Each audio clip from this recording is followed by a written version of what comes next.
Donc tu me disais à l'instant, tu fais quoi? J'arrose mes plantes. Voilà. Et ça, c'est des philodendrons.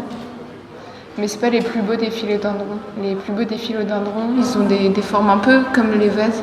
Alors ces vases, je les ai faits dans le cadre de l'exposition Mathématiciens qui a lieu en ce moment dans l'école. On nous a proposé un partenariat avec le musée Matisse à l'occasion des 150 ans de la naissance d'Henri Matisse.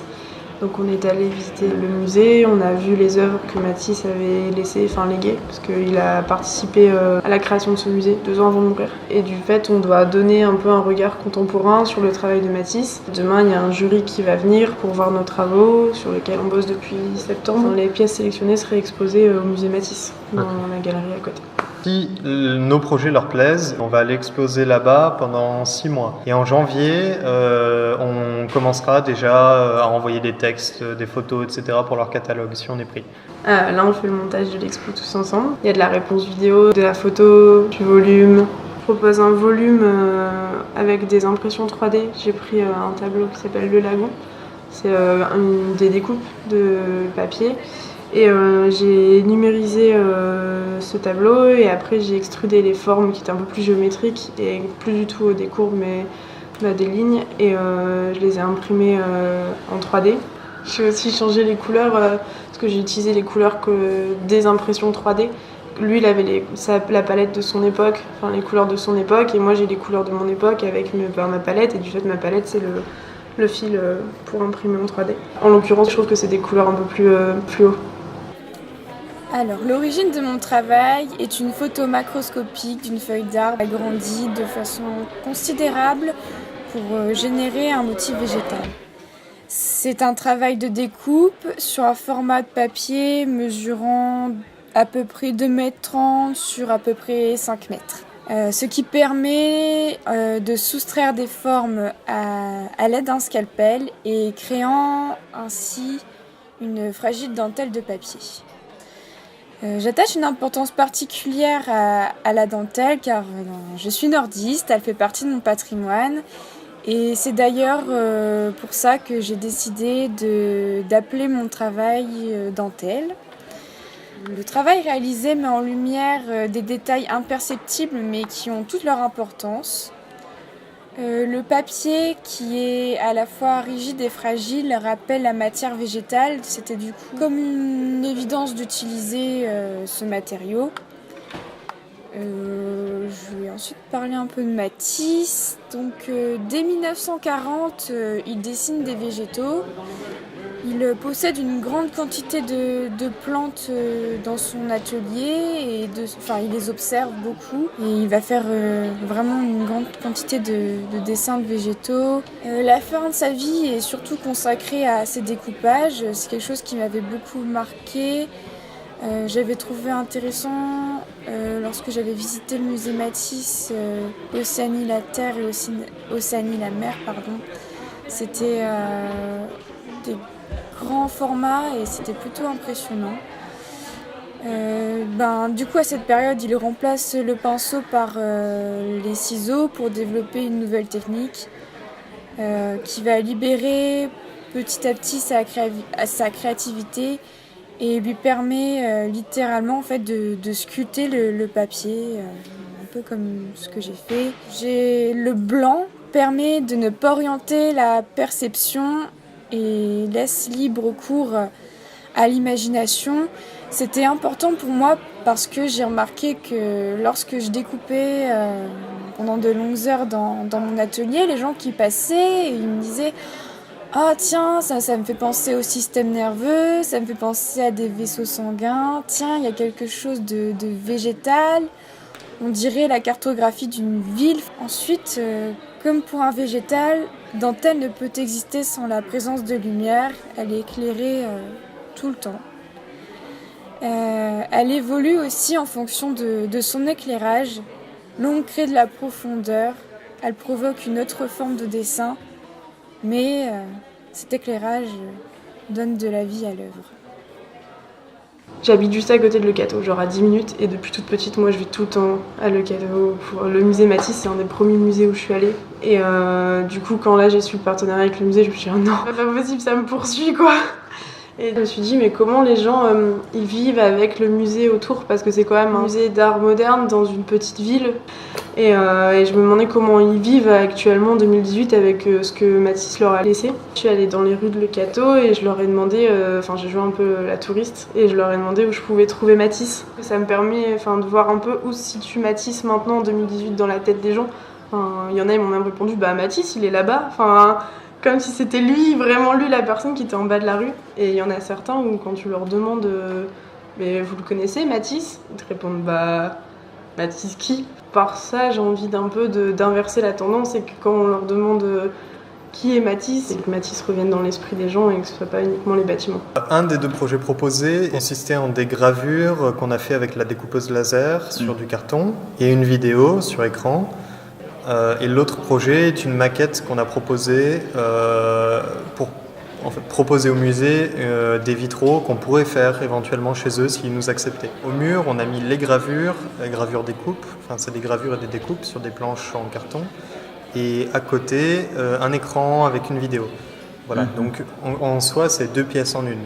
Je vois, oui, c'est plus une installation. Oui, voilà, c'est une installation. Oui, et qu'est-ce que présentait cette installation ? Pour nous, ce projet, ça venait parler de la découpe maticienne avec des outils contemporains. Donc la découpeuse laser qu'on a à l'école, qui elle vient découper un peu comme Matisse dans le carton hyper fluidement, quoi. Après, on a voulu aussi sur ces cartons faire beaucoup d'expériences informatiques, prendre des formes maticiennes, les vectoriser et les modifier, jouer avec, les découper et repousser un peu les limites de la découpe à la CNC, voir un peu tout ce qu'on pouvait faire. Déjà avec le carton alvéolé, c'était super riche. On avait des creux, des pleins, de la poussière. On a pris 5 formes. À chaque fois, la forme elle est découpée et gravée. Et on a des résultats super différents, même pour les mêmes procédés. En fait, on a vu qu'on avait un champ des possibles énorme. Et du coup, on a décidé de faire une 2e série. Là, en se concentrant sur une seule forme pour vraiment mettre toute l'attention sur les outils numériques dont on disposait. Et c'est une vidéo simplement de la découpeuse laser à travers la grille d'aération. Encore une fois, là, il y a une idée de découpe même dans la vidéo, de ce qu'on peut voir, de ce qu'on laisse entrevoir au public. Il y a un membre du jury qui a trouvé ça dérangeant, le son de la découpeuse, parce que c'est pas un son super mélodique et super agréable. Et du coup, il en est venu à dire, lui, que ça pourrait peut-être déranger le visiteur et le faire partir plus vite que prévu. Et du coup, il se demandait s'il fallait pas l'enlever. Mais je pense que le son de la machine à tisser, ça dérangeait aussi les ouvriers qui bossaient dans les usines de tissage. Le parallèle, il est d'autant plus fort si on laisse le son. Les Cutout Boxes, c'est un projet qui s'articule principalement sur la représentation récurrente des formes des femmes dans le travail de Matisse. Les formes, elles ont été découpées sur 24 boîtes qui font environ une vingtaine de centimètres de côté, on va dire. Et c'est un travail de découpage qui ramène pas mal aux formes découpées du coup de Matisse. Le fond de chacune des boîtes a été peint d'une couleur spécifique en fait, que j'ai sélectionné par rapport à tous les tableaux que j'ai sélectionnés en fait. J'ai pris la couleur dominante et je l'ai utilisée dans 2 boîtes à chaque fois, donc ça me fait un total de 12 couleurs différentes. L'autre travail, c'est un total de 9 photographies qui sont affichées. Donc là, je suis partie de l'étude de 2 de ces travaux pour Matisse, c'était Océanie le ciel et Océanie la mer. Donc au début, j'ai réalisé 2 projections de ces travaux qui sont inaccessibles. Et justement, c'est le titre de mon travail, je l'ai appelé inaccessible parce qu'elles ont trait au ciel et à la mer. Et ce sont des endroits, on va dire, qui sont pas vraiment accessibles pour lui. C'est un projet qui était à contrepoint de celui des boîtes. Et ici, ce sont des formes plus environnementales, naturelles. Donc j'avais découpé sur du carton plume les formes qui ressemblent un peu à celles de Océanie le ciel et Océanie la mer, que j'ai ensuite suspendues au plafond et que j'ai ensuite éclairé avec 4 spots qui sont bleus, vert, rouge et blanc. Des fois il n'y en a qu'une couleur, des fois il y en a 2 ou 3, ça dépend. Et donc au final c'est un travail de photographie qui fonctionne avec un minimum de 9 photos et un maximum de 21. J'ai eu l'idée d'emprunter le contour des plantes que Matisse représentait souvent et avait dans son atelier. Ce contour, j'en ai fait un profil en 2D Et sur un logiciel de modélisation 3D, j'ai pris ce profil en 2D, je l'ai fait tourner autour d'un axe et ça a produit ces formes en volume. Et donc ces formes en volume, j'en ai fait des vases.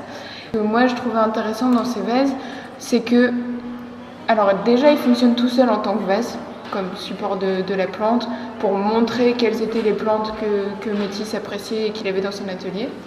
Ensuite, ils sont là en tant que forme, cette forme colorée, donc de couleurs. Et elles sont là aussi en tant que contour d'une forme qui appartient à une composition plus vaste, c'est-à-dire plusieurs vases qui, dans l'espace qui les sépare, viennent proposer une nouvelle forme. En fait, il y a une contreforme entre les vases. Là, j'ai 2 vases face à moi, ils ont la même couleur d'un côté, le côté où ils se répondent, pour mettre en valeur ce qui se passe entre les deux. Et tu me parles de contours et derrière toi je vois une grande feuille avec des tracés verts. Alors ça, ces contours-là, c'est la trace de la performance que j'ai fait avec Mélissa. C'est parti de 2 mots, vivre et conjointement. À partir de ces 2 mots, on a établi une règle du jeu à jouer dans un format, un carré. On doit tracer le plus de fois possible le contour de notre corps dans ce format avec l'interdiction de superposer les formes qu'on va tracer aux formes qu'on a déjà tracées. Et donc au fur et à mesure, ça va être seulement les jambes. Puis de plus en plus, on va devoir faire un tri dans notre corps et prendre uniquement le pied, un morceau. Et ça va vraiment être un jeu d'équilibre. J'ai l'impression que dans les rapports humains, il y a toujours une espèce de recherche d'équilibre.